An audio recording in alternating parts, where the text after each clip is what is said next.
Fiche narrative complète. Traduction et adaptation culturelle, on frappe à 6 heures du matin, pile à l'heure. Toujours en vie là-dedans. La voix de ma fille filtre à travers la porte, mi-plaisanterie, mi-vérification. Je me redresse en grognant, mes genoux protestent. Alors que ses pas s'éloignent, je saisis ses mots au vol. Elle croit que je n'entends pas. Quel fardeau! Une phrase murmurée, presque avalée par le couloir. Je reste assise un long moment, le regard fixé sur la porte, laissant ces 2 mots s'installer en moi. C'est la maison que nous avons bâtie, mon mari et moi, celle pour laquelle nous avons tant sacrifié. Et pourtant, à leurs yeux, je suis déjà à moitié partie. Ce qu'ils ignorent, c'est que je garde un secret qui va bouleverser cette maison et leur vie. N'oubliez pas de vous abonner à la chaîne et de commenter pour nous dire d'où vous nous regardez. La chambre sent légèrement le cèdre et la poussière.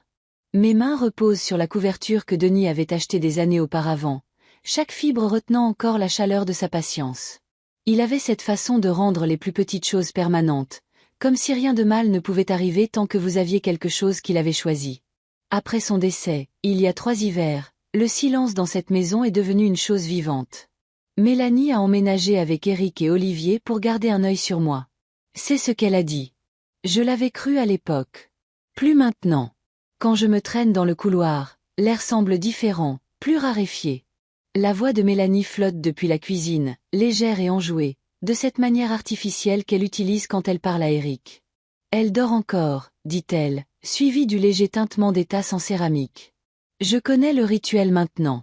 Elle m'apporte mon café le matin, mais seulement après qu'Eric et elle ont pris leur petit déjeuner en privé, comme si j'étais une pensée après coup dans ma propre maison. Je m'appuie contre la rampe d'escalier, mes doigts effleurant le bois lisse que nous avions poncé nous-mêmes il y a 40 ans. Chaque recoin de cet endroit porte une partie de moi. Les week-ends passés à planter des clous avec Denis tenant l'autre bout de la planche.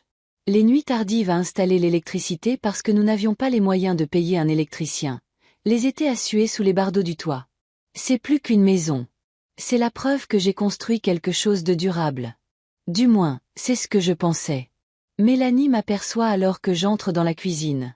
« Bonjour, maman. » Son ton est sec mais suffisamment poli pour Olivier, qui est assis à table, mangeant ses céréales à la cuillère. Le café est sur le comptoir. Eric ne lève pas les yeux de son téléphone. « Bonjour, » marmonne-t-il, ses pouces toujours en mouvement. Je peux voir le reflet d'une application immobilière sur son écran. Je prends le café, noir, sans sucre. Mélanie savait que j'aimais une cuillère de sucre. Elle ne prend plus la peine. « Tu es levé tôt », dit-elle en rinçant sa tasse dans l'évier. « Grande journée aujourd'hui. » Je ne demande pas ce qu'elle veut dire. J'ai appris que dans cette maison, poser des questions invite des réponses que vous ne voulez pas entendre. À la place, je sirote mon café et regarde Olivier, ses jambes se balançant sous la chaise, complètement inconscient de la tension qui flotte autour des adultes dans la pièce. Eric pose enfin son téléphone. Mélanie et moi avons discuté. Nous pensons qu'il est temps de faire quelques changements par ici. Je garde les yeux sur la vapeur qui monte de ma tasse. Des changements. Oui, enchaîne Mélanie. Cet endroit est trop grand à gérer pour toi, maman. C'est beaucoup de travail. On pourrait trouver plus petit, un endroit plus facile à entretenir, peut-être plus proche d'un médecin. L'insinuation est claire. Je ne suis plus une personne pour eux. Je suis un projet, un inconvénient à réorganiser. Je prends une autre gorgée avant de parler.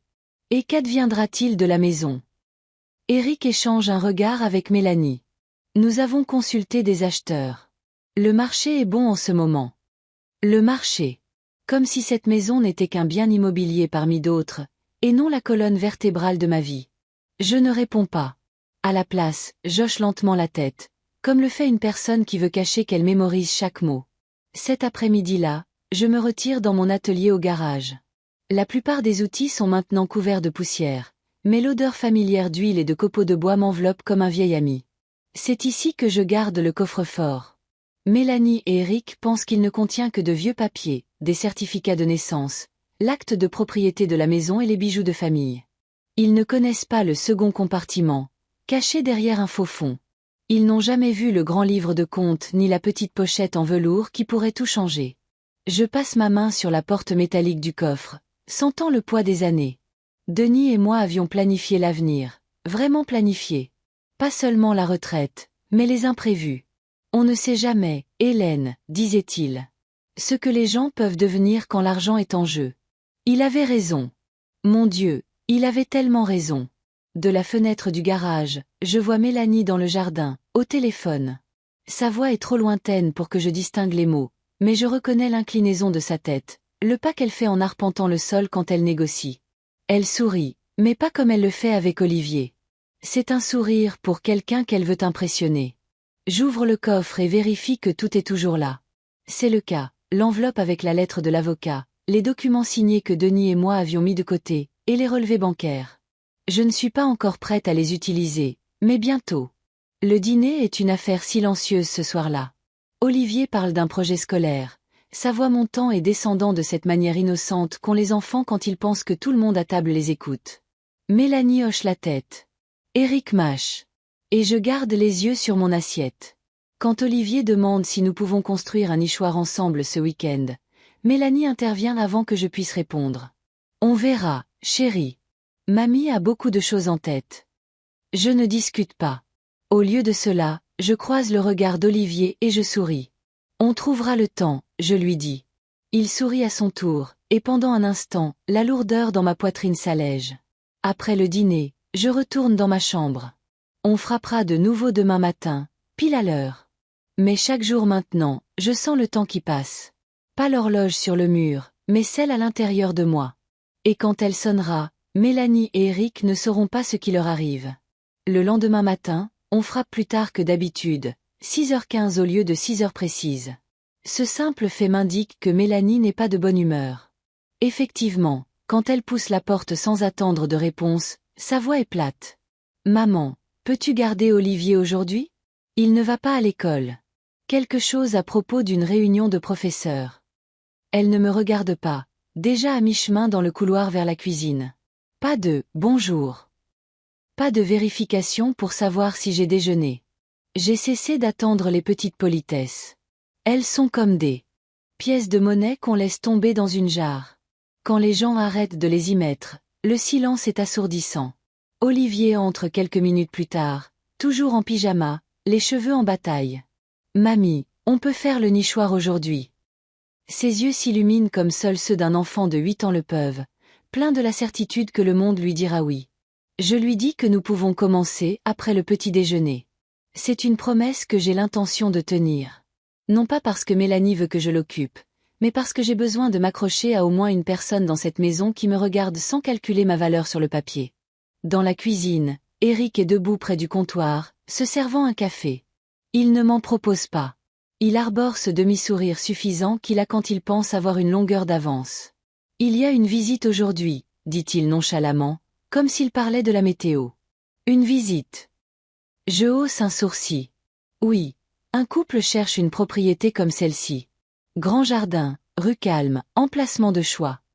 Je remue lentement mes flocons d'avoine. Et savent-ils que la propriété n'est pas à vendre? Il sirote son café. Pas encore. Mélanie entre, les clés cliquetant dans sa main. Éric, ne sois pas en retard pour ça. Et maman, je serai de retour vers 18h. Le dîner sera tard, alors débrouillez-vous pour toi et Olivier. Elle ne remarque pas la façon dont Olivier fronce les sourcils à cette remarque. Il entend plus qu'elle ne le pense. Quand ils partent, l'air s'allège. Olivier et moi nous dirigeons vers le garage. Je sors les chutes de bois que j'ai gardées pour le nichoir. L'odeur de la sciure remplit l'espace. Et pendant un moment, le rythme du ponçage et du martelage noie tout le reste. Olivier jacasse à propos de ses amis, de son expérience scientifique préférée, et de son désir de voir l'océan un jour. Tu le verras, lui dis-je, et quand tu le feras, tu te souviendras de la première fois pour le reste de ta vie. Vers midi, nous faisons une pause. Pendant qu'Olivier mange un sandwich, je vérifie à nouveau le coffre-fort. Je n'ouvre pas le second compartiment, juste le principal, assez pour m'assurer que tout semble normal. C'est une habitude maintenant, comme vérifier les serrures avant de se coucher. Dans la pochette en velours se trouve la bague de fiançailles que Denis m'a offerte, celle que Mélanie a un jour demandé à emprunter pour une fête et n'a jamais rendue. Je lui avais dit qu'elle était chez le bijoutier pour un nettoyage. En vérité, je l'avais cachée, sachant que le jour viendrait où le sentimentalisme perdrait face à la cupidité. La lettre de l'avocat est toujours là aussi, Son seau intact. Parfois, je suis tentée de l'ouvrir en avance, juste pour relire les mots de Denis, mais je me suis fait une promesse. Pas avant que le moment soit venu. Il l'aurait voulu ainsi. Olivier et moi terminons le nichoir juste avant le retour de Mélanie et Eric. Mélanie y jette à peine un regard. Mignon, dit-elle, déjà en train de faire défiler son téléphone. Eric marmonne quelque chose sur le désordre dans le garage en passant. Le sourire d'Olivier vacille et je pose une main sur son épaule. On l'accrochera demain, lui dis-je. Cette nuit-là, allongée dans mon lit, je pense aux années qui ont suivi la mort de Denis. La première année a été la plus difficile. Apprendre à cuisiner pour une seule personne. La sensation que le lit était trop grand, le silence après le coucher du soleil qui semblait peser sur ma poitrine. L'offre de Mélanie d'emménager avait semblé être une bouée de sauvetage à l'époque. On s'entraidera, avait-elle dit. Mais petit à petit, l'équilibre a changé. Mes routines sont devenues les leurs, à réorganiser. Mon réfrigérateur rempli de leurs préférences. Mon jardin accueillant les barbecues de leurs amis. Ils n'ont jamais demandé l'acte de propriété ouvertement, mais les conversations s'en rapprochaient de plus en plus, comme des requins testant l'eau. Il y a 3 mois, j'ai surpris Mélanie au téléphone, chuchotant à propos de « liquider des actifs » et de « saisir le bon moment sur le marché ». Je ne l'ai pas confrontée. Au lieu de cela, j'ai appelé mon avocat le lendemain. C'est là que le plan a commencé à prendre forme. Ce n'est pas une vengeance, pas exactement. C'est plutôt une correction, une façon de rétablir l'équilibre là où Denis et moi l'avions toujours prévu. Le week-end suivant, je tâte le terrain. Au petit déjeuner, je mentionne un vieil ami de mes années dans le bâtiment qui songe à déménager dans plus petit. Il dit qu'il pourrait vendre sa maison pour pas cher. Vue sur l'océan, même. Mélanie se redresse. Où ça? Juste à l'extérieur de Cassis, dis-je nonchalamment. Il y a un peu de travaux, mais ça a du potentiel. Eric jette un coup d'œil à Mélanie. Je peux voir le calcul scintiller sur leurs 2 visages. Cassis signifie argent, location de vacances, escapade de week-end. Mélanie sourit, un peu trop doucement. Ça pourrait être bien pour toi, maman. Un endroit plus petit, l'air de la mer. Tu adorerais. Je sirote mon café, cachant le sourire qui menace de poindre. L'appât est lancé. Cet après-midi-là, j'emmène Olivier au parc. Nous nous asseyons sur un banc près de l'étang, jetant des morceaux de pain au canard. Mamie, dit-il, pourquoi maman a toujours l'air fâchée quand tu parles de la maison? Je fais une pause. Parfois, les adultes pensent à des choses comme l'argent et oublient des choses comme un foyer. Il hoche lentement la tête, comme s'il comprenait plus qu'il ne le devrait. Quand nous rentrons, Mélanie est dans le salon avec une pile de papiers. Elle les fourre dans un tiroir quand elle me voit. Juste des factures, dit-elle trop rapidement. Je n'insiste pas. J'ai appris la patience. On ne construit pas une maison en un jour, et on ne démantèle pas un complot en un seul non plus. Cette nuit-là, j'écris une lettre à mon avocat. Rien de détaillé, juste une note pour confirmer que les documents sont toujours en place et pour fixer une date de rendez-vous. Je la glisse dans le courrier à poster avant que Mélanie ne se réveille le lendemain matin. On frappe à 6 heures de nouveau, de retour à l'heure prévue. Mais cette fois, quand Mélanie appelle à travers la porte, sa voix est un peu trop enjouée. Bonjour, maman. Journée chargée aujourd'hui. On a une surprise pour toi. Je peux deviner ce que c'est. Et je suis prête. La surprise que Mélanie avait mentionnée s'avère être tout sauf agréable. Elle et Eric m'attendent dans le salon quand je descends pour le petit déjeuner, des papiers étalés sur la table basse comme s'ils préparaient une présentation. Mélanie arbore son sourire professionnel, celui qu'elle s'entraînait à faire devant le miroir avant ses entretiens d'embauche. Eric, quant à lui, a les manches retroussées, adossé à son fauteuil comme si l'affaire était déjà conclue. « Bonjour, maman », dit Mélanie en tapotant le coussin du canapé à côté d'elle. « Nous avons réfléchi à des options. Tu sais, des moyens de te faciliter la vie. » Je ne m'assois pas. Je prends mon café au comptoir de la cuisine et reste près de l'embrasure de la porte. Ma vie est déjà assez facile, dis-je en soufflant sur la vapeur. Eric se penche en avant, entrelaçant ses doigts. Nous avons regardé quelques résidences pour seniors. Des équipements formidables, du personnel médical sur place, des événements sociaux. Tu serais entouré de gens de ton âge. Et loin de ma famille, je réponds. Le sourire de Mélanie vacille, mais elle continue. C'est juste que cette maison est beaucoup à gérer. Le jardinage, les réparations, les charges. Et honnêtement, maman, ce n'est pas prudent pour toi de monter sur des échelles ou de déneiger. Je prends une lente gorgée de café. Nous avons construit cette maison. Chaque planche, chaque clou. Je la connais mieux que quiconque. Si elle a besoin de réparation, je les ferai. Mélanie échange un regard rapide avec Eric. Ce regard en dit plus que leurs mots ne le pourront jamais. Il dit, ils ont répété ça. Ils ont déjà décidé, et mon rôle est simplement d'accepter. Eric fait glisser une brochure brillante sur la table. Jette juste un coup d'œil. Les appartements sont spacieux et l'acompte serait entièrement couvert si nous réutilisions ce bien. Réutiliser, je répète. C'est comme ça qu'on appelle ça maintenant. Mélanie soupire comme si j'étais difficile. Maman, c'est une opportunité. Tu aurais un endroit plus petit, plus facile, et nous pourrions investir la valeur de cette maison dans quelque chose de plus productif. Productif pour qui? Je demande. Aucun des deux ne répond. Olivier entre en se frottant les yeux. Mamie, on va toujours au parc aujourd'hui. Mélanie se raidit. Pas aujourd'hui, Olivier. Mamie est occupée. Je m'agenouille à la hauteur d'Olivier. On ira demain, mon grand. C'est promis. Il acquiesce, mais ses épaules s'affaissent alors qu'il se dirige vers la cuisine. Je me retourne vers Mélanie et Eric. J'y réfléchirai, dis-je, sachant pertinemment que ma décision est prise. Quand ils partent enfin pour la journée, je sors mon téléphone et j'appelle mon avocat. Il est temps, je lui dis. Nous fixons un rendez-vous pour la semaine prochaine. Ce sera le premier vrai pas. Cet après-midi-là, je fais le tour de la propriété, prenant des notes mentales, non pas sur les réparations, mais sur les souvenirs. Le porche arrière où Denis et moi buvions le café les matins d'été. Le chêne que nous avons planté l'année de la naissance de Mélanie, maintenant assez grand pour ombrager la moitié du jardin. La marque sur le mur du garage où Olivier a appris à faire du vélo. Il voit un bien immobilier. Je vois une vie. Au cours des jours suivants, le ton de Mélanie change. Elle est plus douce, plus attentive, comme pour m'amadouer. Elle m'apporte le café le matin, me demande si j'ai bien dormi, et prépare même ma soupe préférée un soir. Mais le timing est trop commode. Jeudi, alors qu'elle est au travail et qu'Eric est sorti, on frappe à la porte. C'est un homme en veste avec un presse-papier. Je viens faire l'expertise, dit-il. L'expertise pourquoi?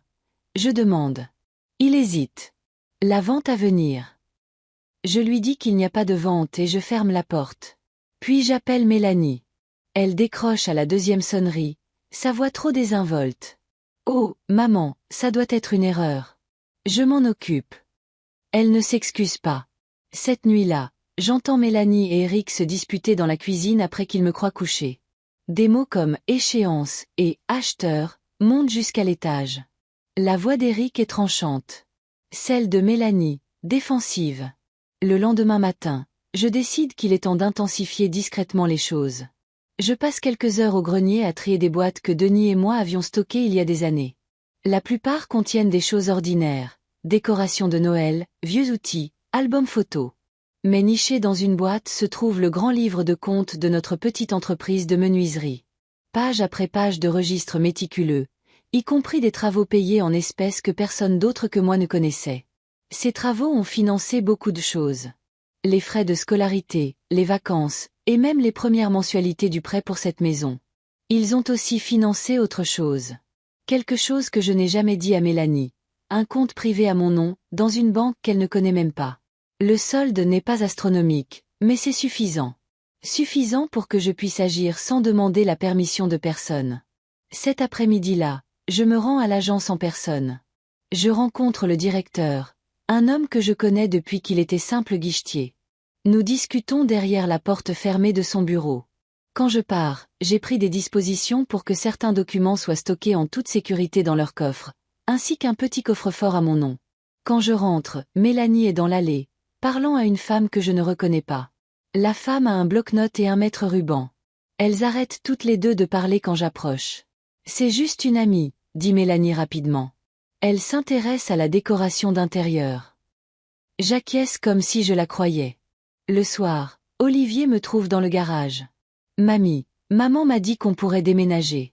Elle dit que tu auras un nouvel endroit et qu'on viendra te voir. Je pose le tournevis que j'ai à la main. Vraiment. Olivier se mord la lèvre. Je ne veux pas venir te voir. Je veux que tu sois là. Je m'accroupis pour que nous soyons à la même hauteur. Parfois, les gens font des plans sans poser les bonnes questions. Mais tu sais quoi? Les plans peuvent changer. Il me regarde un long moment, puis hoche lentement la tête comme s'il avait décidé de me faire confiance. Le reste de la semaine est un exercice d'équilibriste, faire semblant d'être inconsciente tout en mettant discrètement les pièces en place. Je rencontre à nouveau mon avocat, finalisant des papiers que Denis avait commencé avant de mourir. Sa prévoyance est l'épine dorsale de tout ce que je m'apprête à faire. Dimanche, la patience de Mélanie s'épuise. Au petit déjeuner, elle dit « Maman, on ne peut pas continuer à faire traîner ça. Il y a une offre sur la table, et elle est bonne. On devrait l'accepter. » Je la regarde droit dans les yeux. Et si je dis non? Elle pose sa fourchette un peu trop fort. Alors tu fais une erreur. Éric intervient. Tu ne penses pas à long terme, Hélène. Il s'agit de la sécurité pour nous tous. J'ai déjà ma sécurité, dis-je doucement. Vous ne savez simplement pas où elle se trouve. Mélanie fronce les sourcils. Qu'est-ce que ça veut dire? Je ne réponds pas. Pas encore. Parce que la vérité, c'est que j'ai été patiente pendant des mois. Mais la patience a une date d'expiration, et la mienne arrive à échéance. Le lundi matin arrive avec un ciel cassant, une fine lumière de soleil d'hiver qui semble plus chaude qu'elle ne l'est. Je suis à la table de la cuisine, un café à la main, quand Mélanie entre, déjà habillée pour le travail. Ses talons claquent sur le carrelage comme des signes de ponctuation. Éric la suit, cravate de travers, faisant défiler son téléphone. Ils ne se parlent pas. C'est intéressant. Mélanie attrape une barre de protéines, évite mon regard. Il y a une visite libre plus tard cette semaine, dit-elle, le ton sec. Pour une propriété que je pense que tu devrais voir.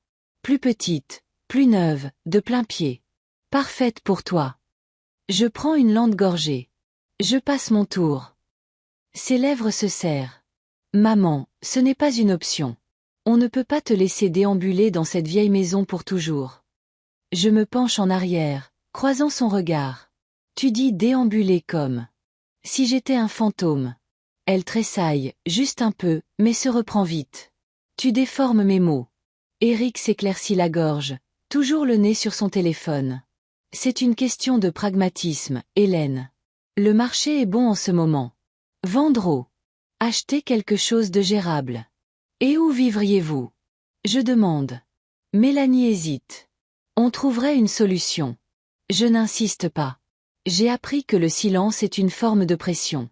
Les gens se précipitent pour le combler, et ce faisant, ils en révèlent plus qu'ils ne le voudraient. Quand ils partent, je vais directement au bureau. Le secrétaire de Denis est toujours là, le bois poli par des années de ses mains. Le tiroir supérieur contient une enveloppe Kraft, exactement là où je l'ai laissée la semaine dernière. À l'intérieur se trouvent des copies de nos testaments, l'acte de propriété de la maison et le plus important, les amendements que nous avons faits après le mariage de Mélanie avec Éric. Ces amendements la retirent en tant que seule bénéficiaire et placent la maison dans une fiducie viagère avec des conditions qu'elle préférerait ne pas connaître pour l'instant. Je parcours de mes doigts l'écriture de Denis dans les marges. Il avait le don de penser 3 coups à l'avance. Il m'avait prévenu, doucement, sans amertume, que Mélanie pourrait voir la maison comme un actif avant de la voir comme un foyer. Je ne voulais pas le croire à l'époque. Maintenant, je sais. Plus tard dans l'après-midi, Olivier me trouve dans le jardin. Il tient un ballon de foot usé, les joues rouges de froid. On peut faire quelques passes? Demande-t-il. Nous le faisons. Je lui lance le ballon à la cuillère, faisant attention à ne pas forcer sur mon genou. Entre les passes, il me parle de l'école, du projet de science sur lequel il travaille, et du fait que sa mère dit qu'il pourrait faire un grand voyage cet été. Où ça? Je demande. Il hausse les épaules. Quelque part avec une plage. Elle dit que ça dépend de la vente de la maison. J'attrape le ballon. Le tien une seconde de trop. Et qu'est-ce que tu en penses? Olivier hausse de nouveau les épaules, mais son regard se porte vers la maison. J'aime bien ici.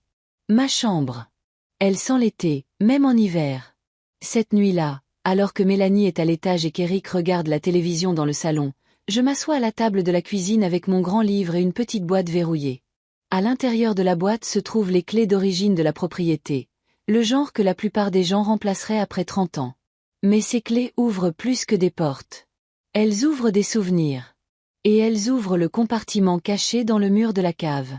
Un compartiment que j'ai construit moi-même pendant la 2e année dans cette maison. Il n'est pas grand, juste assez d'espace pour quelques classeurs, quelques enveloppes scellées et un disque dur externe. Dans ces classeurs se trouvent des reçus, des contrats signés et des photographies documentant chaque amélioration majeure que j'ai apportée à la propriété, ainsi que la preuve du paiement unique depuis mes comptes. Des preuves, si jamais j'ai besoin de montrer que cette maison était la mienne, bien avant que Mélanie et Eric n'y mettent les pieds. Mardi, j'appelle de nouveau mon avocat. Nous fixons un rendez-vous pour jeudi. Apportez tout, dit-il. Et Hélène, ne leur dites rien pour l'instant. Je ris sans humour. Vous croyez que je suis novice? Mercredi soir, Mélanie rentre tôt. Elle porte des sacs de course, souriant comme si de rien n'était. J'ai pensé qu'on pourrait dîner ensemble ce soir, dit-elle en déballant des pâtes et de la salade. C'est la première fois depuis des mois qu'elle suggère de cuisiner pour moi. Nous mangeons à table, juste nous deux. Pendant un moment, tout semble presque normal, comme avant la mort de Denis. Puis Mélanie se penche en arrière, un verre de vin à la main, et dit « Tu sais, maman, Eric et moi avons toujours essayé de faire ce qui est le mieux pour toi. » Je pose ma fourchette. « C'est comme ça que vous appelez ça. » Ses yeux se plissent. « Je ne sais pas pourquoi tu es si têtu. Nous parlons de simplifier ta vie. » « Ma vie est déjà simple, dis-je. Me réveiller, faire du café, lire le journal, regarder les gens que j'aime se transformer en étrangers. Ça ne lui plaît pas. Tu es dramatique. Je souris faiblement. Et tu es transparente. Elle repousse son assiette. Très bien, mais ne t'attends pas à ce que je reste les bras croisés pendant que tu prends des décisions qui nous affectent tous. Jeudi arrive, gris et humide. Je prends le bus pour le centre-ville. Une autre couche de diversion. Moins Mélanie et Eric en savent sur mes déplacements, mieux c'est. Au bureau de l'avocat, nous passons en revue les documents de la fiducie, les clauses de contingence et les relevés de compte. Il hoche la tête avec approbation.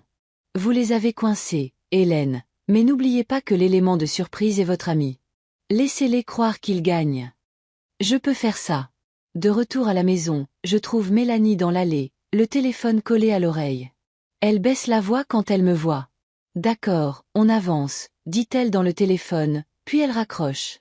C'était qui? Je demande. Le travail, dit-elle rapidement. Mais je suis mère depuis trop longtemps pour ne pas reconnaître un mensonge quand j'en entends un. Cette nuit-là, je reste éveillée plus tard que d'habitude. J'entends Eric rentrer du garage, marmonnant à propos de délai et de contrat. J'écris ces mots dans un petit carnet que je garde sur ma table de nuit. Chaque détail compte. Vendredi, une nouvelle tension règne dans la maison.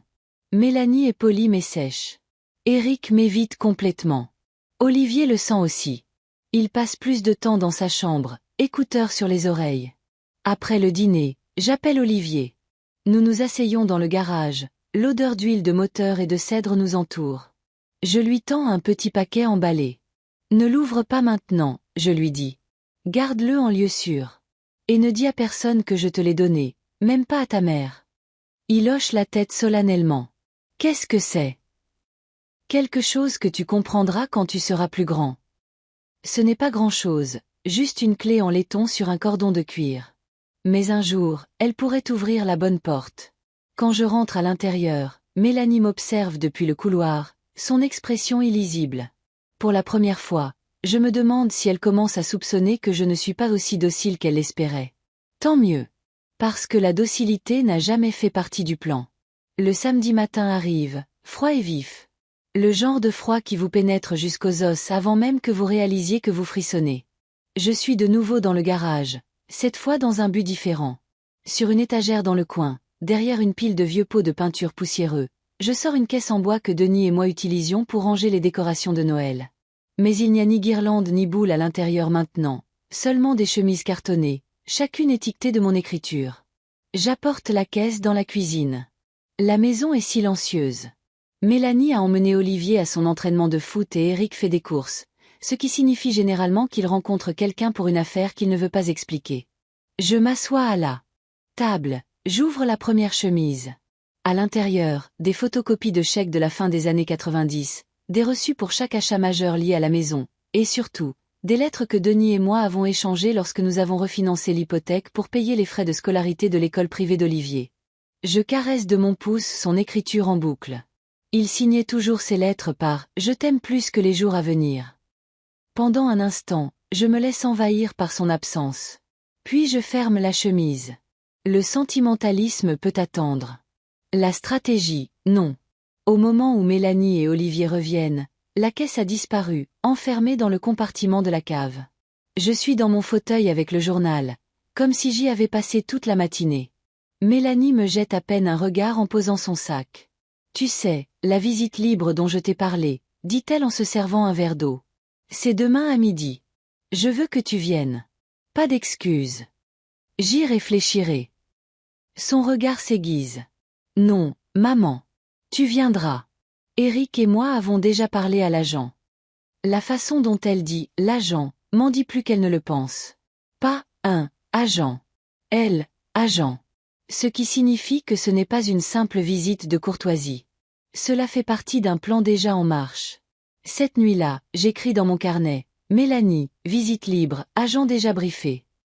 Dimanche matin, je mets mon manteau le plus chaud et laisse Mélanie me conduire à la visite. L'endroit est bien. Cuisine moderne, pas d'escalier, beaucoup de lumière. Trop parfait. Parfait comme une cage peut être parfaite pour l'oiseau qu'elle est censée contenir. L'agent est tout sourire. « Madame Collins, il paraît que vous cherchez quelque chose de plus facile à entretenir. » « Je ne cherche rien du tout, dis-je sèchement. Mélanie intervient. Elle est juste têtue. Mais nous la convaincrons. Je parcours les pièces, les mains dans les poches, faisant semblant d'évaluer l'espace tout en notant chaque détail. Le ton trop enjoué de l'agent. La façon dont Mélanie évite de parler de prix devant moi. Le fait qu'Éric ne soit pas là, probablement occupé à régler quelque chose qu'il ne veut pas que l'on entende. Sur le chemin du retour, Mélanie parle de la libération que ce serait de vivre dans un endroit plus petit. « Tu pourrais voyager plus, dit-elle. »« J'aime l'endroit où je suis, » je réponds. Ses articulations blanchissent sur le volant. « Tu rends les choses plus difficiles qu'elles ne devraient l'être. » Je ne réponds pas. Le silence, encore une fois, est un levier. Lundi, le vrai changement commence. Je reçois un appel de mon avocat. « Hélène, la recherche de titres que nous avons effectuée confirme ce que nous suspections. La maison est sous la fiducie que vous et Denis avez mise en place. Toute vente nécessite votre consentement écrit, et votre consentement seul. C'est mon atout maître. Je le remercie. » Lui dis de garder cette carte jusqu'à ce que je donne le signal. Au déjeuner, je trouve Olivier dans le jardin, tapant dans un ballon contre la clôture. « Tu sais, dis-je, ton grand-père plantait des roses le long de cette clôture chaque printemps. » Il sourit faiblement. « Maman me l'a dit. Elle a dit que c'était ses préférés. »« Elle l'était, dis-je, et il les plantait parce qu'il voulait quelque chose qui survivrait aux saisons. » Il penche la tête, curieux. « Comme ce que tu fais maintenant. » Je suis prise au dépourvu. « Qu'est-ce qui te fait dire ça ? » « Tu as changé, dit-il. Plus silencieuse, mais pas triste. Plutôt comme si tu attendais quelque chose. Les enfants voient plus de choses que nous ne le pensons. C'est peut-être le cas, je lui dis. Mais ce n'est pas quelque chose de mauvais. Cette nuit-là, après que tout le monde soit couché, je sors la caisse de la cave et étale tout sur la table de la salle à manger. Documents, photographies, même le contrat d'hypothèque original. J'y ajoute la clé USB avec les scans de chaque page, une assurance numérique. Puis je mets la clé USB dans une enveloppe matelassée et l'adresse à un ami de confiance dans une autre région. Elle partira avec le courrier du matin. Mercredi, je remarque que Mélanie passe plus de temps au téléphone. Elle prend des appels dans sa voiture, dans la buanderie, même dehors sur le porche, son manteau bien serré autour d'elle. Quand elle raccroche, elle sourit toujours, mais c'est le sourire de quelqu'un qui pense s'en tirer à bon compte. Jeudi, Éric essaie de faire la conversation au petit déjeuner. « Tu penses aller en Corse pour une semaine ou deux ? » « Non, dis-je. Trop de choses à faire ici. » Il rit, mais il y a une tension dans son rire. « Qu'est-ce qui te retient ? Tu es à la retraite. » Je croise son regard. « Tu serais surpris. » Vendredi soir, Mélanie annonce qu'ils sortent dîner. « On rentrera tard, dit-elle. Dès que leur voiture quitte l'allée, je me mets au travail. Du compartiment de la cave, je récupère une deuxième boîte verrouillée, plus petite, plus ancienne. À l'intérieur se trouve une série de relevés bancaires d'un compte que Mélanie et Eric ignorent. Le solde est confortable, grâce à des années d'épargne et d'investissement prudent que Denis et moi avons fait discrètement. Je m'assois à la table de la cuisine, la lumière tamisée, et commence à transférer certains montants sur un nouveau compte au nom d'Olivier. Pas beaucoup à la fois, juste assez pour qu'au cours des prochains mois, cela devienne une somme substantielle d'ici ses 18 ans. Quand Mélanie et Eric reviennent, ils me trouvent dans le salon, un livre à la main. Mélanie demande « Bonne soirée ». Très, dis-je. Samedi matin, Mélanie me coince dans le couloir. Maman, je sais que tu penses qu'on te pousse, mais c'est pour ton bien. Tu ne peux pas t'occuper de cette maison pour toujours. Peut-être pas, dis-je. Mais pour l'instant, je le peux. Elle soupire. J'aimerais que tu nous fasses confiance. Je souris finement. La confiance, ça se mérite. Plus tard dans la journée, Olivier me glisse un mot plié quand personne ne regarde. C'est de son écriture désordonnée. Mamie, j'ai entendu maman dire qu'elle revoit l'agent la semaine prochaine. Je crois qu'il prépare quelque chose. Je brûle le mot dans la cheminée. Non pas parce que je ne le crois pas, mais parce que je le crois. Dimanche soir, l'ambiance dans la maison a changé. L'air est plus lourd, les conversations plus courtes. Ils savent que je ne cède pas facilement. Je sais qu'ils n'abandonnent pas. Et quelque part entre ces deux vérités se trouve la collision vers laquelle nous nous dirigeons tous les deux. Mais contrairement à eux, je suis préparée à l'impact. Dès le lundi matin, j'ai décidé que je n'attendrai pas que Mélanie et Eric fassent leur prochain coup. Si je continue à jouer en défense, ils contrôleront le timing. Et le timing, dans tout combat qui vaut la peine d'être gagné, est essentiel. Mélanie est dans la cuisine en train de faire du café quand j'arrive. Elle lève les yeux, surprise. « Tu es levé tôt. » « Je n'arrivais pas à dormir, » dis-je en ouvrant le réfrigérateur pour du lait dont je n'ai pas besoin. Je pensais à cette visite libre de la semaine dernière. Son expression s'illumine instantanément. « Oh, ça t'a plu finalement. » « D'une certaine manière, » dis-je. Ça m'a fait réaliser à quel point j'aime ce que j'ai. J'imagine qu'il fallait que je voie autre chose pour l'apprécier. Son visage se crispe à nouveau, et je souris presque. Un pas en avant pour elle, 2 pas en arrière. Après le petit déjeuner, je mets ma vieille veste de travail et je sors. Le froid me mord les oreilles, mais c'est un froid propre et honnête, celui qui vous fait sentir vivant. Mon premier arrêt est la banque coopérative locale. J'en suis membre depuis des décennies. Il m'appelle encore par mon nom. Je m'assois avec un directeur en qui j'ai confiance et j'ouvre un coffre-fort. J'y place des duplicata de chaque document important de la caisse. Les papiers de la fiducie, les contrats d'hypothèque, l'acte de propriété, même la police d'assurance vie que Denis gardait dans sa boîte à bijoux. En partant, je me sens plus légère. Mélanie et Eric pourront fouiller la maison un jour, mais ils ne trouveront rien qui compte. De retour à la maison, la voiture d'Eric est dans l'allée. Il est dans le salon, ordinateur portable ouvert, papier étalé. « Tu sais, » dit-il sans lever les yeux, « il y a un type dans ma boîte qui pourrait t'aider à trouver plus petit. Tout le processus est facile. Il s'occupe même des transferts de succession. » Pas intéressé, je réponds. Il me regarde enfin, souriant comme un vendeur. « Tu ne veux même pas entendre les chiffres. » « J'ai déjà fait mes propres calculs, » dis-je. « Et ils me conviennent très bien. » Il se penche en arrière dans son fauteuil. « Tu es devenue bien secrète ces derniers temps. » Je laisse le silence s'installer entre nous, puis je m'éloigne. Je sais qu'il ne faut pas combler le silence avec des mots. Le silence rend les gens nerveux, et les gens nerveux font des erreurs.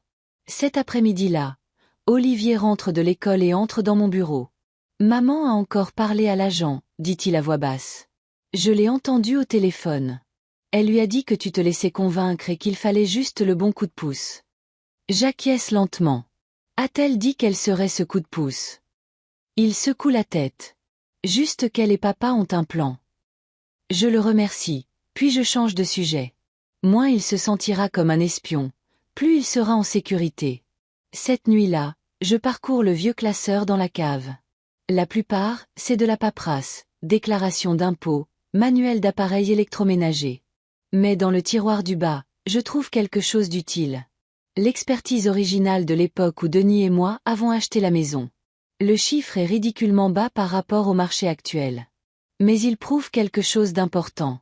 La valeur nette de cette maison est la mienne. La mienne est celle de Denis. Pas celle de Mélanie, ni celle d'Éric. Le lendemain matin, je rends de nouveau visite à mon avocat. Je veux ajouter une clause à la fiducie, je lui dis. Si la maison est vendue de mon vivant, les bénéfices iront sur un compte bloqué au nom d'Olivier. Pas un centime pour Mélanie ou Éric. Il hausse un sourcil. Ça va rendre la conversation difficile plus tard. Je ne cherche pas la conversation, dis-je. Je cherche la protection. Nous rédigeons l'amendement. Je le signe. Mon avocat le dépose immédiatement. À l'heure du déjeuner, la trace écrite est inattaquable. Quand je rentre, Mélanie m'attend dans le couloir. Où étais-tu? Dehors, dis-je. Avec qui? Un vieil ami. Elle me fixe, essayant de lire quelque chose sur mon visage. Maman, tu ne fais rien de stupide, n'est-ce pas? Définis stupide, dis-je en passant devant elle. Mercredi soir, Éric suggère que nous dînions tous ensemble, ce que nous faisons rarement. Au milieu du repas, il parle d'un ami qui vient de prendre sa retraite après avoir vendu sa propriété. Il voyage maintenant. Pas de soucis d'entretien. Pas de drame familial. Mélanie enchaîne. C'est exactement ce qu'on essaie de te dire, maman. Tu pourrais te détendre. Profiter un peu de la vie. Je pose ma fourchette. Je profite de la vie. C'est ma version. Éric force un rire, mais je vois la frustration dans la façon dont il sert son verre de vin. Mélanie me regarde juste comme si elle mesurait la force avec laquelle elle devra pousser. Jeudi matin, je fais un geste petit mais délibéré. J'appelle un artisan pour faire des réparations mineures dans la maison, des choses que Mélanie prétendait être en ruine. Une marche de porche desserrée, un robinet qui goutte, une charnière de placard qui grince. À la fin de la journée, la maison a l'air et semble plus solide qu'elle ne l'a été depuis des années. Mélanie le remarque. Tu essaies de rendre la maison invendable? Demande-t-elle. Je prends juste soin de ce qui est à moi, je réponds.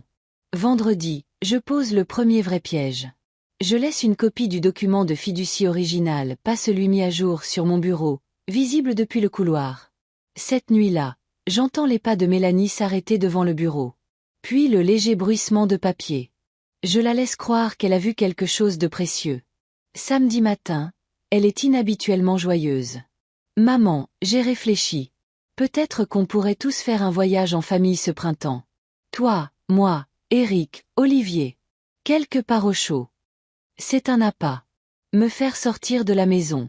Leur donner de l'espace pour agir. Ça a l'air sympa, dis-je.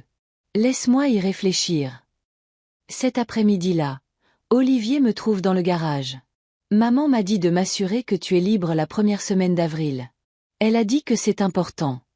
Je le remercie à nouveau, cette fois en lui glissant un billet de 20 pliés dans la paume pour de nouveaux crampons. Il sourit, mais ses yeux sont inquiets. Dimanche, je sais exactement ce qui s'en vient. Ils utiliseront le voyage pour mettre les choses en branle, paperasse, signature, peut-être même changer les serrures. Mais ce qu'ils ignorent, c'est que dès que je franchirai cette porte, le coffre-fort, les dossiers de l'avocat et la fiducie modifiée rendront leur plan entièrement inutile. Pourtant, je ne suis pas prête à révéler mon jeu. Pas encore. Parce que la meilleure partie de tout bon jeu n'est pas de gagner. C'est de regarder l'autre joueur réaliser qu'il a déjà perdu. Mélanie l'a annoncé un mardi soir, juste au moment où je rinçais mon assiette après le dîner. « Maman, dit-elle, sa voix enjouée d'une manière qui était toujours un peu trop délibérée. Devine quoi? Éric et moi avons réservé ce voyage dont nous parlions. Première semaine d'avril, comme prévu. » J'ai séché mes mains lentement, laissant le torchon sur le comptoir avant de me tourner vers elle. « Où ça? » « En Corse. Des plages chaudes, de l'air frais. Tu vas adorer. » Elle n'a pas marqué de pause avant d'ajouter. « Nous avons déjà versé la compte.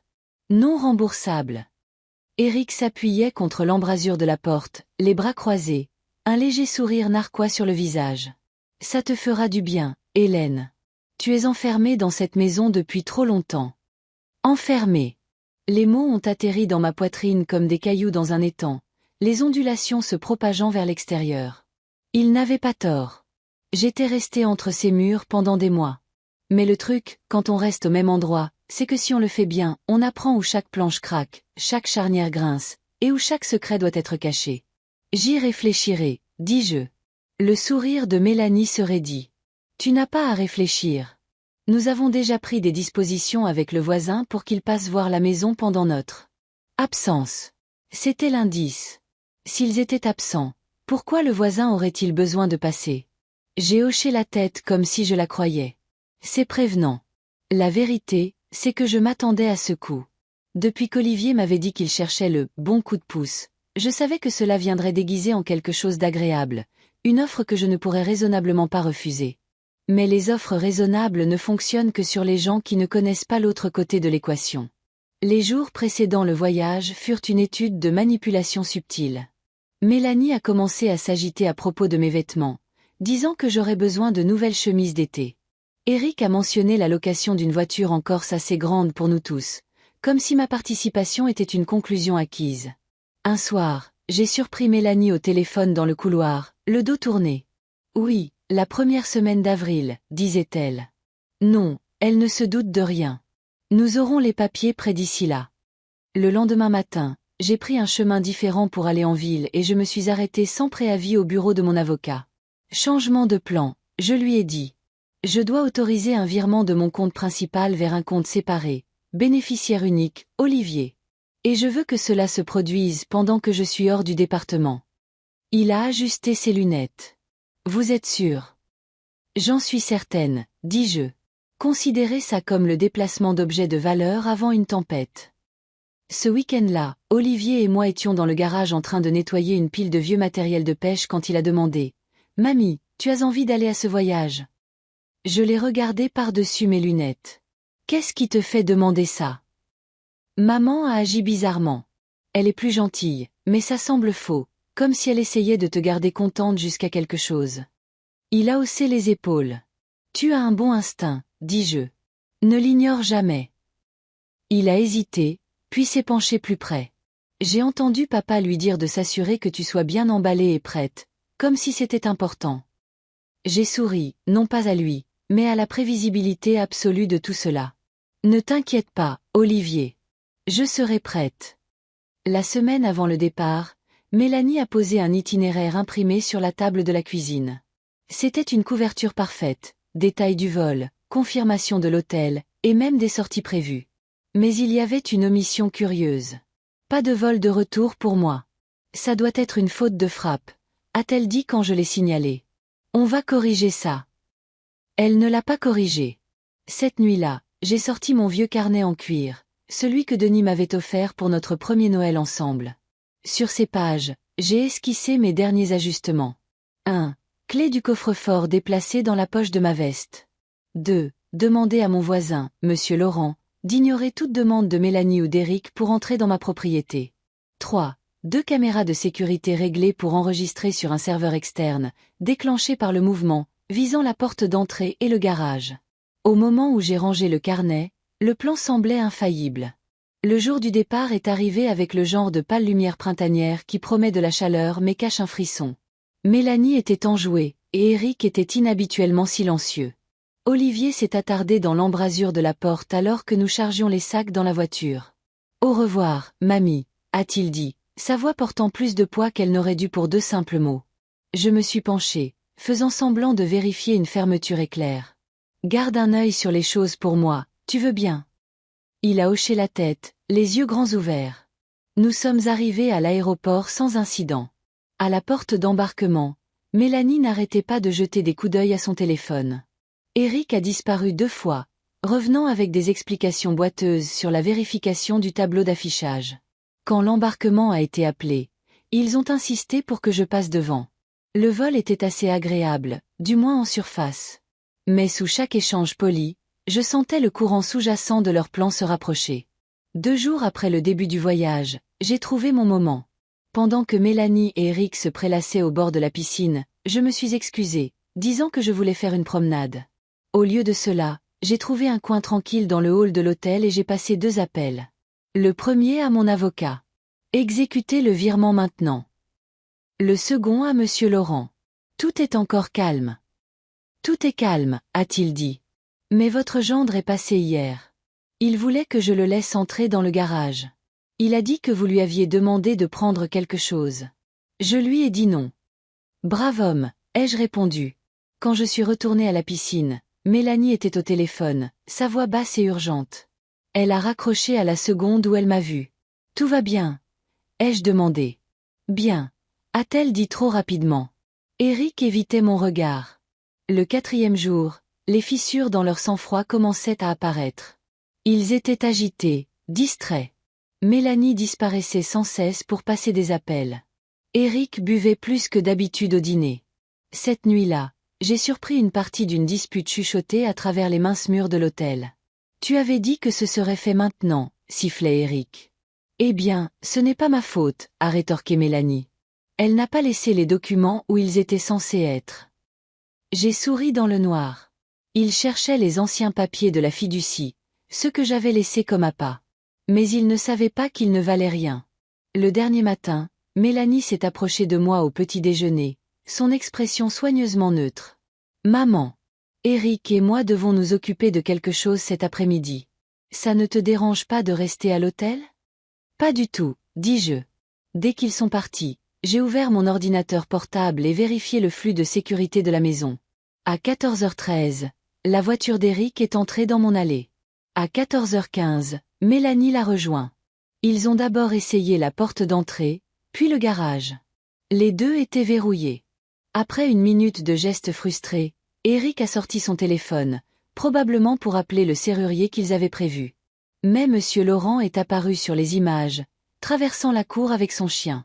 Quoi qu'Eric lui ait dit, Monsieur Laurent a secoué la tête. Mélanie a essayé aussi. Tout en sourire éclatant et en geste de la main. Toujours non. Après 5 minutes, ils sont partis, leur plan bloqué. J'ai fermé l'ordinateur portable et me suis commandé une part de tarte au citron.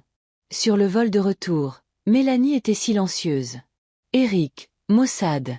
Seul Olivier semblait sincèrement heureux de me voir lorsque nous nous sommes garés devant la maison. C'était bien le voyage, a-t-il demandé. Reposant, dis-je. Et productif. Mélanie m'a lancé un regard, mais je n'ai fait que sourire. Parce que la vérité, c'est que cette manche était la mienne, et je n'avais aucune intention de perdre la suivante. Le premier matin de retour de Corse était calme. Trop calme. Mélanie ne m'a pas salué dans la cuisine comme elle le faisait d'habitude quand elle voulait sauver les apparences. Eric n'est pas entré du garage en sifflotant. Une mélodie à moitié juste. À la place, il n'y avait que le tic-tac de l'horloge et le bourdonnement lointain du jeu vidéo d'Olivier à l'étage. Je me suis assise à table avec mon café, fixant la vapeur qui montait de la tasse, laissant le silence s'étirer. Le silence, j'ai appris, peut être plus bruyant que n'importe quelle confrontation. Quand Mélanie est enfin apparue, les cheveux tirés en arrière plus serrés que d'habitude, elle a évité mon regard. « Bonjour », a-t-elle marmonné en attrapant une tasse. « Bonjour », ai-je répondu. Elle s'est servi un café et s'est assise en face de moi, tapotant ses doigts sur la table. « Maman, à propos du voyage. C'était sympa, n'est-ce pas ? » C'était, dis-je d'un ton égal. Reposant. Ça m'a donné le temps de réfléchir. Cela l'a fait lever les yeux, juste un instant, avant qu'elle ne le masque avec une gorgée de café. Eric est entré quelques minutes plus tard, mais son assurance habituelle avait disparu. Il se déplaçait plus lentement, comme un homme essayant de ne pas attirer l'attention. J'ai remarqué la légère éraflure sur ses chaussures, une poussière qui n'était pas du sable corse. « Vous avez réglé ce que vous aviez à faire pendant notre absence ?» ai-je demandé nonchalamment en remuant du sucre dans ma tasse. Mélanie s'est figée. Eric l'a regardée avant de répondre. « Oui, rien d'inquiétant. » J'ai souri dans mon café. « Tant mieux. J'aurais détesté que vous gâchiez un voyage. » Les jours suivants, j'ai parfaitement joué mon rôle. J'ai suivi mes routines habituelles, m'occupant du jardin, lisant l'après-midi, et discutant avec Olivier de ses projets scolaires. En apparence, tout était normal. Intérieurement, je resserrais le filet. Mercredi, j'ai de nouveau appelé mon avocat. Il est temps de passer à l'étape 2, ai-je dit. Il a gloussé. Vous avez toujours préféré un gelant, Hélène. Celui-ci l'exige, ai-je répondu. L'étape 2 était simple mais dévastatrice. Un amendement discret à mon testament, laissant la maison à Olivier, détenu en fiducie jusqu'à ses 25 ans. Mélanie et Eric n'en verraient pas un centime.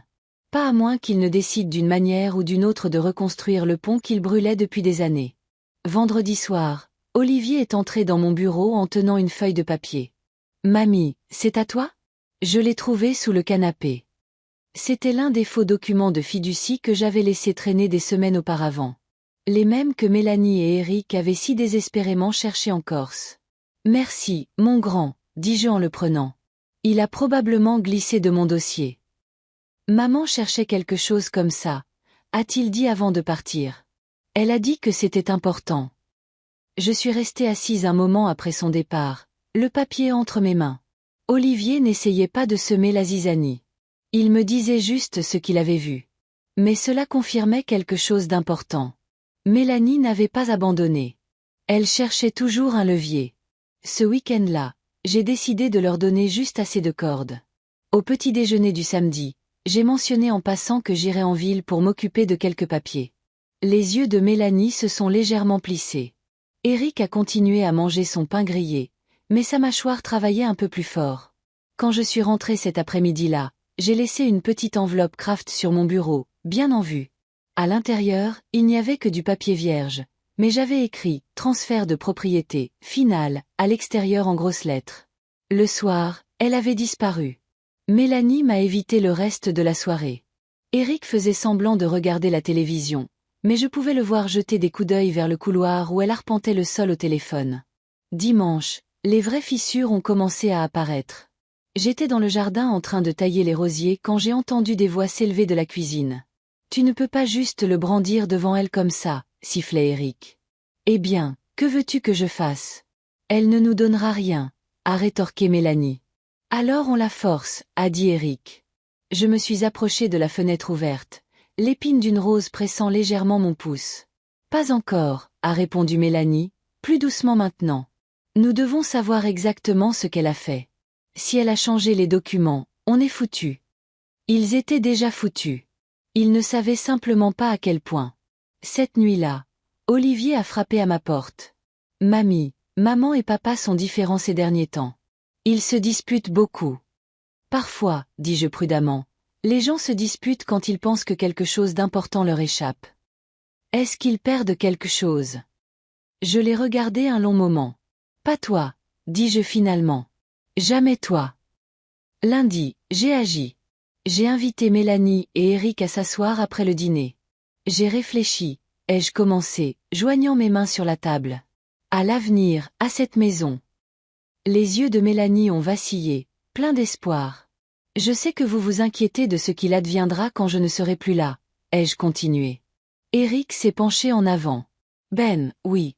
On veut juste s'assurer qu'Olivier soit à l'abri. Exactement, a rapidement coupé Mélanie. J'ai hoché la tête. C'est pourquoi j'ai pris mes dispositions. Je ne leur ai pas dit quelles étaient ces dispositions. Je n'en avais pas besoin. L'ambiguïté était le but. Cela les rongerait, les laisserait deviner, les ferait se demander combien ils avaient déjà perdu. La semaine suivante, j'ai maintenu la pression. Je laissais des dossiers sur mon bureau avec des titres à moitié visibles, je passais de brefs appels à voix basse. Je sortais pour prendre des « appels importants », chaque fois que Mélanie était à proximité. Chaque fois, je sentais leur anxiété monter d'un cran. Vendredi, la patience d'Eric a cédé. Je suis rentrée d'une promenade pour le trouver dans mon bureau, fouillant dans les tiroirs. « Tu cherches quelque chose ?» ai-je demandé depuis l'embrasure de la porte. Il a sursauté, claquant le tiroir. « Je pensais juste réparer cette poignée desserrée dont tu as parlé. » Je n'ai parlé d'aucune poignée desserrée, dis-je, ma voix calme mais tranchante. Mélanie est apparue dans le couloir, le visage pâle. « Eric, tu peux m'aider dans la cuisine ?» a-t-elle dit rapidement. Il est passé à côté de moi sans croiser mon regard. Cette nuit-là, j'ai mis en place la dernière pièce. J'ai rappelé mon avocat, cette fois pour programmer la signature du testament modifié dans quelques jours à peine. En raccrochant, j'ai jeté un coup d'œil à la porte fermée de mon bureau. Dans le couloir, j'entendais Mélanie chuchoter à Eric, sa voix tendue. « Si elle signe quoi que ce soit, c'est fini », a-t-elle dit. Elle avait raison. Je me suis couchée ce soir-là avec un calme étrange. Pour la première fois depuis des mois, peut-être des années, ce n'était pas moi qui réagissais à eux. C'était eux qui réagissaient à moi. Et ils ne réalisaient même pas que la vraie tempête n'avait pas encore frappé. Ça a commencé par le bruit de tiroirs qui s'ouvrent et se ferment, doucement d'abord, comme quelqu'un qui essaie d'être prudent. J'étais dans le jardin en train de tailler les dernières hortensias, l'air froid me mordant le bout des doigts, quand je l'ai entendu à travers la fenêtre de la cuisine entr'ouverte. Le temps que j'entre, la voix de Mélanie avait déjà pris ce ton bas et urgent qu'elle utilisait quand elle essayait de contrôler Eric. Pas ici. Attends qu'elle soit sortie, a-t-elle dit. Je te dis qu'on peut le faire maintenant. Elle est dans le jardin, a sifflé Eric en retour. Ils ne m'ont même pas entendu entrer. Je suis resté sur le seuil un instant, laissant le poids de la scène s'imprimer en moi. C'était ma maison, ma table, ma cuisine. Et ils étaient là, comme des rats fouillant dans le garde-manger. Je me suis éclairci la gorge. Mélanie s'est retournée brusquement, son visage se figeant en un sourire trop rapide pour être vrai. « Maman, tu rentres tôt. » La main d'Éric était encore sur la poignée du tiroir. « Je cherchais juste un tournevis, a-t-il marmonné. Je l'ai regardé un long moment, puis Mélanie. Tout ce dont vous avez besoin dans cette maison est exactement là où ça a toujours été. Si vous ne le trouvez pas, c'est peut-être que vous cherchez quelque chose qui ne vous a jamais appartenu. » Son sourire a vacillé. Eric a jeté un coup d'œil vers elle, puis est passé à côté de moi sans un autre mot. Cette nuit-là, je me suis assise seule dans mon bureau, les lumières éteintes. De l'étage venait le bruit étouffé d'Olivier laissant tomber quelque chose de lourd, suivi de son rire, innocent, inconscient. Et pour son bien, j'avais l'intention de le préserver ainsi. Sur mon bureau se trouvait le testament modifié, celui qui laissait la maison en fiducie à Olivier. Le papier semblait plus lourd qu'il n'aurait dû, comme s'il portait déjà le poids des années à venir. J'ai pensé à Denis, à la façon dont il avait insisté pour planter ses hortensias, comment il s'était tenu dans cette même pièce en me disant que nous devrions toujours planifier pour la génération suivante. Il aurait détesté ce que Mélanie était devenue. 2 jours plus tard, l'invitation est arrivée. Mélanie a frappé à ma porte en milieu de matinée, sa voix mielleuse mais cassante en dessous. « Maman. Eric et moi pensions qu'on pourrait peut-être dîner ensemble ce soir. Juste entre adultes. Olivier dort chez un ami. » Je pouvais entendre l'effort dans son ton, comme un vendeur répétant un argumentaire. « Ça me va, dis-je, faisant semblant de ne rien remarquer. » Elle a souri trop largement et est partie avant que je puisse poser des questions. Le dîner était servi sur la grande table de la salle à manger, celle que nous n'utilisions que pour les fêtes. Mélanie avait mis les petits plats dans les grands. Poulet rôti, pommes de terre, une bouteille de vin déjà débouchée. Eric était mieux habillé que d'habitude, chemise à col, cheveux peignés en arrière. Nous avons bavardé un moment. Mélanie me posant des questions sur le jardin, Eric hochant la tête au bon moment. Puis, dès que les assiettes ont été débarrassées, la vraie raison de la soirée est apparue. Mélanie a attrapé un dossier sous la table et l'a placé devant moi. Le papier à l'intérieur était neuf, impeccable. « Qu'est-ce que c'est ?» ai-je demandé, bien que je sache déjà. « Juste quelques papiers, » a-t-elle dit légèrement. « Pour faciliter les choses, tu sais, au cas où quelque chose arriverait. » Eric s'est penché. « C'est juste un transfert de propriété. Pour que tout reste dans la famille. » « Dans la famille, ai-je répété, ma voix plate. Choix de mots intéressants. Le sourire de Mélanie s'est crispé. « Maman, on veut juste s'assurer qu'il n'y ait pas de confusion plus tard. Pas de complications juridiques. » J'ai tourné la première page. Le langage était clair. Ils voulaient que l'acte de propriété de la maison leur soit signé immédiatement. Pas de conditions, pas de fiducie pour Olivier. Tu continuerais à vivre ici, bien sûr, a ajouté rapidement Eric. Rien ne changerait. Rien ne changerait, sauf tout. J'ai posé le dossier et croisé les mains. Vous avez été bien occupé. La voix de Mélanie s'est aiguisée. Nous sommes juste pratiques. Tu ne rajeunis pas, maman. Et ce n'est pas prudent pour toi de gérer tout ça toute seule. Pas prudent, dis-je lentement. Mais assez prudent pour que je la construise, la paix, l'entretienne pendant des décennies. Elle a rougi. Eric a détourné le regard. Je ne signe pas ça, dis-je finalement. Le sourire de Mélanie a disparu. Si tu ne le fais pas, nous devrons envisager d'autres options. D'autres options, ai-je répété. Comme quoi? La voix d'Eric était plus basse maintenant, presque répétée. Écoute, nous avons parlé à quelqu'un à propos d'une tutelle. Une tutelle? Ai-je coupé, mon ton assez vif pour les faire sursauter tous les deux. Mélanie a poursuivi. C'est juste que, si un médecin dit que tu n'es pas capable de prendre des décisions. J'ai ri, un son sec et sans humour. Alors c'est ça le plan. Me faire déclarer incompétente. Prendre la maison et appeler ça pour mon bien. Le silence qui a suivi était assez épais pour s'étouffer. Je me suis levée, ma chaise raclant le sol. Je vais vous dire ce qui va se passer. Vous allez arrêter de fouiller dans mes tiroirs.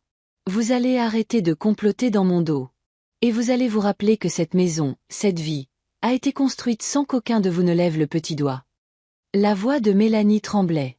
De colère ou de peur, je ne saurais le dire. Tu ne pourras pas la garder pour toujours, maman. J'ai croisé son regard. Regarde-moi bien. Après qu'ils aient quitté la table, je suis allée dans mon bureau. Le dossier qu'il m'avait donné était là, un serpent enroulé et en attente. J'ai ouvert le tiroir du bas de mon bureau et l'Y est glissé, non pas pour le garder, mais pour me souvenir exactement à qui j'avais affaire. J'ai passé l'heure suivante à écrire une lettre à mon avocat, décrivant tout ce qui s'était passé, chaque menace implicite ou explicite. J'en ai fait 3 copies, rangées dans 3 endroits différents. Si Mélanie et Eric pensaient pouvoir me faire céder par la peur, ils avaient sous-estimé à quel point j'étais prête à anticiper. Le lendemain matin, Olivier est entré dans la cuisine alors que je préparais le café. « Mamie, pourquoi maman et papa avaient l'air si fâchés hier soir ?» Je lui ai tourné le dos un instant, pour stabiliser ma voix. « Parfois, dis-je, les gens se fâchent quand ils ne peuvent pas avoir ce qu'ils veulent. »« Tu as fait quelque chose ?» a-t-il demandé en penchant la tête. Je me suis retournée et j'ai souri faiblement. Peut-être que je me suis juste souvenu à qui appartient cette maison. Il a souri, ne comprenant pas tout à fait, mais je pouvais voir le réconfort dans ses yeux. C'était suffisant. Mélanie et Eric m'ont évité pendant les 2 jours suivants, mais je sentais la tension comme de l'électricité statique dans l'air. Ils n'en avaient pas fini, loin de là. Et moi non plus. La 3e nuit, je les ai entendus parler dans leur chambre. Les murs de cette maison transportent le son, surtout quand les gens oublient qu'ils ne sont pas seuls. « Faut pousser plus fort », disait Mélanie. « Si elle change le testament. » A coupé Eric. « Il nous faut des preuves. On ne peut rien forcer sans ça. » J'ai souri dans le noir. Des preuves, c'est quelque chose qu'il n'obtiendrait jamais. J'avais pris mes dispositions. Le dernier coup de cette partie du jeu est venu discrètement. J'ai invité Olivier à m'aider dans le jardin ce samedi-là, juste nous 2. Alors que nous plantions la dernière rangée de bulbes, je lui ai dit « Un jour, tout ça sera à toi. Mais tu n'as pas besoin de te précipiter pour l'avoir. Les meilleures choses valent la peine d'attendre. » Il m'a regardé, perplexe mais curieux. « Même les maisons. »« Surtout les maisons, dis-je. » À l'intérieur, je pouvais voir Mélanie nous observer depuis la fenêtre de la cuisine, son visage indéchiffrable. Elle savait. Elle ne savait juste pas le peu de temps qui lui restait avant que tout ne lui glisse entre les doigts. Le matin de la visite de mon avocat, le ciel était de ce genre de gris qui fait penser à des fins. Des nuages bas pesaient sur la rue, lourds d'une pluie qui n'avait pas encore décidé de tomber. Je me suis assise à la table de la cuisine avec mon café, regardant la condensation couler sur la vitre. Mélanie et Eric étaient à l'étage, leur voix étouffée mais vive. Même sans saisir les mots, je pouvais entendre le rythme, la frustration et l'urgence mêlées. Il manquait de temps et il le savait. Olivier est entré, les cheveux en bataille, son pyjama encore froissé par le sommeil. « Bonjour mamie. »« Bonjour mon grand. » Fin. Il a hoché la tête et j'ai posé une assiette d'œufs brouillés devant lui. Pendant qu'il mangeait, j'observais son visage. Les yeux de Denis, le menton têtu de ma mère. Il méritait mieux que de grandir en pensant que la famille n'était qu'un autre mot pour un levier. À 10 heures précises, on a frappé. J'ai ouvert la porte pour trouver Maître Keller, mon avocat depuis plus de 15 ans, debout avec sa mallette en cuir. « Bonjour Hélène », a-t-il dit en entrant. La voix de Mélanie est descendue de l'étage. « C'est qui ?»« C'est Maître Keller, je l'ai fait venir pour revoir quelques papiers. » Le temps qu'elle atteigne le bas des escaliers, Maître Keller était déjà à la table de la salle à manger, les documents étalés comme un verdict silencieux. Mélanie a croisé les bras. « Tu aurais pu nous dire que tu avais de la visite. » « Je ne savais pas que j'avais besoin d'une autorisation, » dis-je. Eric est entré du couloir, essayant de garder une expression neutre, sans succès. Maître Keller s'est éclairci la gorge. « Pouvons-nous commencer ?» J'ai hoché la tête. « Allez-y. Il a fait glisser le premier document vers moi. Ceci est le transfert de l'acte de propriété, plaçant la maison et le chalet du lac dans une fiducie irrévocable pour Olivier. Vous conservez tous les droits de résidence à vie. À votre décès, cela lui est transféré directement. Aucune autre partie n'a de droit. Le stylo semblait lourd dans ma main, mais au moment où la plume a touché le papier, quelque chose en moi s'est allégé. Le crissement de ma signature sonnait comme le tour d'une clé dans une serrure. Le visage de Mélanie a perdu ses couleurs. Tu donnes tout à Olivier. Pas tout, dis-je en la regardant dans les yeux. Juste les parties que vous aviez l'intention de prendre. Éric s'est avancé. Tu ne peux pas. Elle le peut, et elle l'a fait, a coupé maître Keller, la voix calme. Le ton de Mélanie s'est aiguisé. Maman, nous essayons seulement d'aider. Aider. J'ai laissé le mot en suspens. En fouillant dans mes tiroirs? En ayant des conversations avec des avocats pour me faire déclarer incompétente? Ce n'est pas aider. C'est du vol en costume. Ses lèvres se sont entr'ouvertes, mais aucun mot n'est sorti. Maître Keller. Le suivant, dis-je. Il a placé une lettre d'une seule page devant moi. Révocation de toutes les procurations antérieures. À partir d'aujourd'hui, seul le fiduciaire désigné peut agir en votre nom. 1-2 La mâchoire de Mélanie s'est crispée. Et qui est-ce? Olivier est trop jeune. Je le suis, dis-je. Maître Keller agira jusqu'à sa majorité. La voix d'Éric s'est élevée. Donc on est complètement exclu. Vous vous êtes exclu vous-même, dis-je d'un ton égal, quand vous avez cessé de me voir comme une mère et commencé à me voir comme une signature. Le silence qui a suivi n'était pas gênant. Il était final. Mélanie s'est retournée brusquement et a quitté la pièce. Éric a suivi, marmonnant dans sa barbe. Après que maître Keller ait rassemblé les papiers signés, il m'a regardé. Ça tiendra. Mais restez vigilante. Les gens qui se sentent lésés ne partent pas simplement. Je sais, dis-je. Quand il est parti, je suis restée près de la fenêtre, regardant les premières gouttes de pluie frapper l'allée. Ce soir-là, Olivier est venu s'asseoir à côté de moi sur le porche. Maman est contrariée, a-t-il dit. Elle s'en remettra. Elle a dit que tu lui avais enlevé la maison. Je n'ai rien enlevé, lui ai-je dit. Je l'ai juste empêchée d'aller là où elle ne devait pas. Elle sera toujours là. Tant que tu te souviendras pourquoi elle est importante, dis-je. 2 jours plus tard, Mélanie et Éric ont déménagé. Ils n'ont pas dit au revoir. Le calme qu'ils ont laissé derrière eux était étrange au début, mais pas malvenu.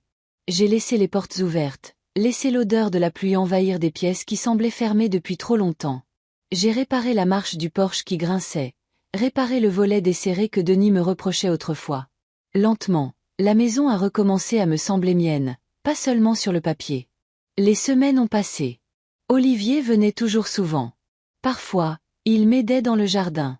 Un samedi, alors que nous plantions des tulipes, il a demandé « Pourquoi ne leur as-tu pas simplement donné ce qu'ils voulaient? Ça n'aurait pas été plus facile ?» J'ai posé la truelle. Plus facile, bien sûr. Mais plus facile n'est pas la même chose que juste. Si tu donnes ce que tu as construit juste pour éviter un conflit, tu perds plus que la chose elle-même. Tu te perds toi-même. Il a hoché la tête, les yeux plissés comme s'il enregistrait cela pour l'avenir. Le jour où les papiers de la fiducie sont revenus, tamponnés du tribunal, je me suis assise à table avec un thé à la main, lisant la confirmation officielle. La maison, le chalet, le terrain, tout était sécurisé pour Olivier. Cette nuit-là, j'ai parcouru chaque pièce, touchant les cadres, la rampe usée, les vitres que Denis polissait autrefois jusqu'à ce qu'elles brillent. J'ai réussi, ai-je murmuré à son fauteuil. Ils n'y toucheront pas. Ni maintenant, ni après ma mort. La maison semblait acquiescer. Et puis est venue la surprise. Une semaine plus tard, en nettoyant le placard de l'étage que Mélanie avait utilisé, j'ai trouvé une petite boîte en bois nichée derrière une vieille valise. À l'intérieur se trouvait le médaillon en argent de Denis, disparu depuis plus d'1 an. J'avais supposé que Mélanie l'avait vendu. Mais il y avait aussi un morceau de papier plié. Maman, comment c'est-il? Je sais que tu penses le pire de moi, et peut-être que tu as raison. Je ne peux pas défaire ce que j'ai fait, mais je ne pouvais pas garder ça. C'est à lui, et c'est à toi. Je suis désolée, Mélanie. Je suis restée là, le médaillon chaud dans ma paume, la note tremblant légèrement dans mon autre main. Ce n'était pas une rédemption, Mais ce n'était pas rien non plus. Les gens pensent que la vengeance se termine quand on a gagné. Mais parfois, elle se termine quand on voit la plus petite fissure dans le mur qu'on a construit. La preuve que même dans toute la cupidité et la trahison, il reste un fil de quelque chose d'humain.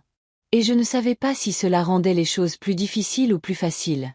Mais je savais ceci, la maison était en sécurité. L'avenir d'Olivier était en sécurité. Et peut-être, juste peut-être, l'âme de Mélanie n'était pas au-delà de toute rédemption. Merci de m'avoir accompagné dans ce voyage. Si vous avez aimé cette histoire, n'hésitez pas à aimer cette vidéo, à vous abonner à la chaîne, et à partager vos impressions sur cette histoire dans les commentaires. Pour écouter l'histoire suivante, cliquez sur la playlist qui s'affiche maintenant à l'écran.